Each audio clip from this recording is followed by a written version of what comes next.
വീഡിയോയിലേക്ക് സ്വാഗതം. അപ്പോൾ നമ്മുടെ മുടി ഒക്കെ പൊഴിയാതെ നല്ല മുടി വളരാനൊക്കെ വീട്ടിൽ തന്നെ കുറച്ച് നമുക്ക് എണ്ണ ഉണ്ടാക്കിയെടുത്താലോ. ആവശ്യമായിട്ടുള്ള കറ്റാർ വാഴ, തുളസി, നവരയില ഇതൊക്കെ നമ്മളെ വീട്ടിലുണ്ട്. അടുത്തതായി പൂവാങ്കുരുന്ന്, ഐതോന്നി, ഇരനെല്ലി ഇതൊക്കെയാണ് വേണ്ടത്. ഒരാൾ തന്നെ കാപ്പി പിടിച്ച് നമ്മൾ ചേച്ചിമാരും അമ്മയൊക്കെ നേരെ താഴെ നമ്മളെ വയലിൻ്റെ അവിടെ ഈ ചെടികളെല്ലാം നിൽപ്പുണ്ട്. അങ്ങനെ നമ്മൾ നോക്കി പറിക്കുകയാണ് ചെയ്യുന്നത്. പറിക്കുമ്പോൾ വീട്ടിൽ കൊണ്ടുപോകും. പറിക്കുന്നതിൻ്റെ അടുത്ത് തന്നെ ഒരു വലിയൊരു കുളമുണ്ട്. നമ്മളാണെങ്കിൽ ഇത് നമുക്ക് ആവശ്യമായിട്ടുള്ള ഇല തപ്പാൻ തന്നെ ഒരുപാട് സമയം എടുക്കും. ഒരേപോലെ കുറേ ചെടികൾ അടുത്തടുത്ത് നിൽപ്പുണ്ട്. അപ്പോൾ നമുക്കത് സൂക്ഷിച്ച് നോക്കി വേണം എടുക്കാൻ. അതുകൊണ്ട് കുറേ സമയം എടുത്തു കേട്ടോ.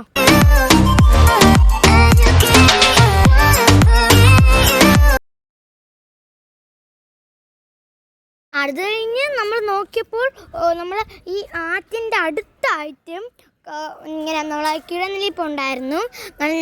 ഞാനമ്മയൊക്കെ അങ്ങോട്ട് ചാടി ഒക്കെ പറിച്ചിട്ട് മുകളിൽ കയറുകയാണ്. ഞാൻ ഇപ്പോൾ ഇറങ്ങുകയാണ് കാണുന്നത് നിങ്ങൾ. അതിനുശേഷം നമ്മൾ അവിടുത്തെ ഒരു നമ്മൾ കീരയൊക്കെ വച്ചിരുന്ന സ്ഥലത്ത് ഒരു കുഞ്ഞ് കാല് നനയ്ക്കാനുള്ള സ്ഥലം ഉണ്ടായിരുന്നു. അങ്ങനെ അത് നമ്മൾ ഇറങ്ങി ഒന്ന് കാല് നനച്ചൊന്നുമില്ല. അവിടെ കുറേ കുഞ്ഞു ഒരുപാട് മീനുകളുണ്ടായിരുന്നു. അത് കുറച്ച് ഇങ്ങനെ നോക്കി കളിച്ചു. നല്ല രസമുണ്ടായിരുന്നു കേട്ടോ. അങ്ങോട്ട് പോകണമൊക്കെ കാണാൻ. കുറേ നമ്മൾ പിടിക്കാൻ ശ്രമിച്ചു, പക്ഷെ പിടിക്കാൻ പറ്റിയില്ല. എല്ലാവരും ഇങ്ങനെ ഓടിപ്പോകുകയായിരുന്നു മീനുകൾ.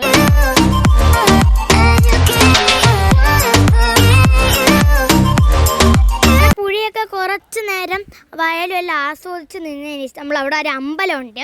അമ്പലത്തിന് താഴെ ഒരു കുളമുണ്ട്.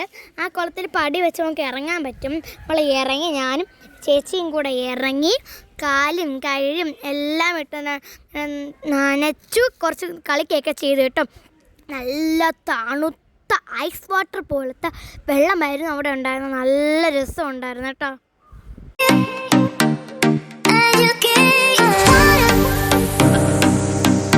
അവിടെയൊക്കെ ആണെങ്കിൽ ഓരോരുത്തർ മീനെ പിടിക്കാൻ മൈദമാവൊക്കെ ഇങ്ങനെ ഉരുട്ടി ഇട്ടിട്ടുണ്ടായിരുന്നു. അപ്പോൾ അമ്പലമൊക്കെ നമ്മൾ കണ്ടു. ഇതായിരുന്നു ഒരു അമ്പലം. ഞാൻ ചേച്ചിമാരെ ഒരുപാട് നേരം കളിച്ചു. ഏകദേശം അമ്മ വിളിച്ചപ്പോൾ നമ്മൾ നേരെ വന്നു. അവിടെ നിന്ന് കുറച്ച് ഫോട്ടോസും വീഡിയോസും എടുത്തു. നല്ലൊരു വ്യൂ ആണ് കേട്ടോ. നമ്മുടെ വീട്ടിൻ്റെ താഴത്തെ വയലിൽ നിന്ന് നല്ല തണുത്ത കാറ്റും നല്ല തണുത്ത ആറും മീനും നല്ല കീരയും എല്ലാം മറ്റും നല്ല രസമുണ്ട്. നമ്മളിവിടെ തന്നെ കീരയുണ്ട്. അവിടെ നമുക്ക് കീരയൊക്കെ കറിയൊക്കെ തന്നത്. അതിന് നമ്മൾ വീട്ടിൽ വന്നു. ഇതെല്ലാം അതിൻ്റെ തണ്ടിൽ നിന്ന് ഇലകൾ മാത്രം പിച്ച് നമ്മൾ ഓരോ പാത്രത്തിലായിട്ട് ഇട്ടുകൊണ്ടിരിക്കണം. നമ്മളെല്ലാവരും കൂടിയാണ് ചെയ്യുന്നത്. എങ്കിലേ പെട്ടെന്ന് തീരത്തുള്ളൂ. നമ്മൾ ഇല മാത്രം വെച്ചും പിച്ച് കമ്പ് കളഞ്ഞ് ഇല മാത്രം പിച്ച് വേറെ പാത്രത്തിൽ ഇട്ടുകൊണ്ടിരിക്കുന്നതാണ് നിങ്ങൾ ഇപ്പോൾ കാണുന്നത്.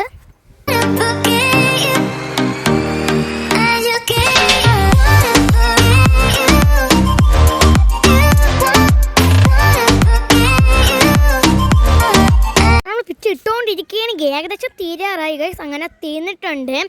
നമുക്ക് നേരെ ഇത് എടുത്ത് വെച്ചിരിക്കണം എല്ലാം കൂടെ മിക്സിക്കകത്ത് കുറച്ചായിട്ട് ഇട്ട് അരച്ച് പേസ്റ്റാക്കി വേറൊരു പാത്രത്തിൽ നമുക്ക് ഇട്ട് കൊടുക്കാം. എല്ലാം നമ്മൾ കുറച്ച് സമയം എടുത്താണ് ഇങ്ങനെ അരച്ചിടുന്നത്. കുറച്ച് പാടുള്ള പരിപാടിയാണ് കേട്ടോ വീട്ടിൽ തന്നെ എണ്ണ ഉണ്ടാക്കുന്നത്. ഇങ്ങനെ അത് നമ്മൾ അച്ഛൻ വേണം നമുക്ക് എപ്പോഴും ഇത് ഉണ്ടാക്കി തരാനുള്ള എണ്ണ. നമ്മൾ വീട്ടിൽ തന്നെയാണ് എണ്ണ ഉണ്ടാക്കി തലയിൽ തേക്കുന്നത്. ഒരിക്കലും നമ്മൾ പുറത്തൊന്നും വാങ്ങിക്കാറില്ല. തീരുമ്പോൾ നമ്മൾ ഉണ്ടാക്കി ആണ് തലയിൽ തേക്കുന്നത്. അപ്പം മുടി കൊഴിച്ചിലൊക്കെ കുറച്ച് കുറവുണ്ട് നമുക്ക്.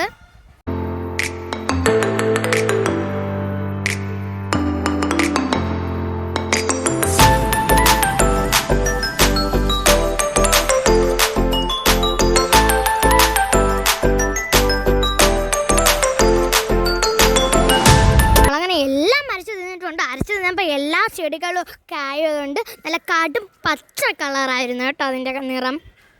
പണ്ടമ്മമാരൊക്കെ ചെയ്യുമ്പോൾ നമ്മൾ വിറകടുപ്പിലാണ് ഇത് വയ്ക്കുന്നത്.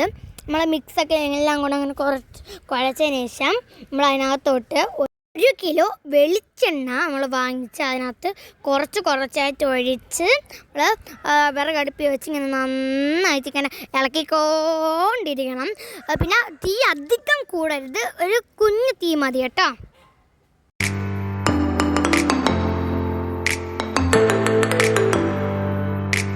1 കിലോ എണ്ണയും നമ്മൾ ഒഴിച്ച് നന്നായിട്ട് ഇങ്ങനെ മിക്സ് ചെയ്തുകൊണ്ടിരിക്കണം. നന്നായിട്ട് വെട്ടി തിളയ്ക്കുന്നതുകൊണ്ട് കുറച്ച് കഴിയുമ്പോൾ ഇങ്ങനെ കുറുകി വരും. അത് കുറുകി വരുന്നവരെ നമ്മൾ കൈ ഇളക്കാതെ നന്നായിട്ട് മിക്സ് ചെയ്തുകൊണ്ടിരിക്കണം. എപ്പോഴാണ് ഇത് ഇറക്കേണ്ടതെന്ന് വെച്ചാൽ ഈ മിക്സ് എല്ലാം അടിയിൽ പോയിട്ട് വെളിച്ചെണ്ണ മാത്രം മുകളിൽ വെള്ളം വരുമ്പോഴാണ് നമുക്ക് ഇത് ഇറക്കാനുള്ളത്. അങ്ങനെ 1 ലിറ്റർ വെളിച്ചെണ്ണ ഇപ്പം കുറുകി 1/2 ലിറ്റർ വെളിച്ചെണ്ണയായി എടുത്തു. അതിനെ തോർത്തിൽ ഒഴിച്ചു. തണുത്തിട്ട് അതിനെ ഒരു തോർത്തിൽ ഇങ്ങനെ ഒഴിച്ച് നന്നായിട്ട് ആവശ്യത്തിനുള്ള ബോട്ടിൽ ഇങ്ങനെ പിഴിഞ്ഞ് ഒഴിക്കുകയാണ് കേട്ടോ. നമ്മുടെ ശുദ്ധമായ നമ്മുടെ തലത്തേക്കുള്ള എണ്ണ ചെയ്യണം. നല്ല മണം, ഒരു ദോഷവും വരത്തില്ല കേട്ടോ. അങ്ങനെ ഞാനും അമ്മയും കൊണ്ട് എൻ്റെ അനിയനും ഞാനും അമ്മയും ഇവിടെയുള്ള എല്ലാവരും ഇതാണ് തേക്കുന്നത്. മുടി കൊഴിച്ചിലൊക്കെ ഇതുകൊണ്ട് മാറും കേട്ടോ. കൂടുതലായി തലവേദന വരാതിരിക്കാനാണ് ഇത് ഉപയോഗിക്കാറുള്ളത്. നിങ്ങൾക്ക് തലവേദന ഉള്ളവരാണെങ്കിൽ ഒന്ന് കമൻറ്റ് ചെയ്യണം. ഇതൊന്ന് ട്രൈ ചെയ്ത് നോക്കണേ. ഉറപ്പായിട്ട് എല്ലാവരും ഒന്ന് ട്രൈ ചെയ്ത് നോക്കണം. അപ്പോൾ എല്ലാവർക്കും bye. Thank you for watching.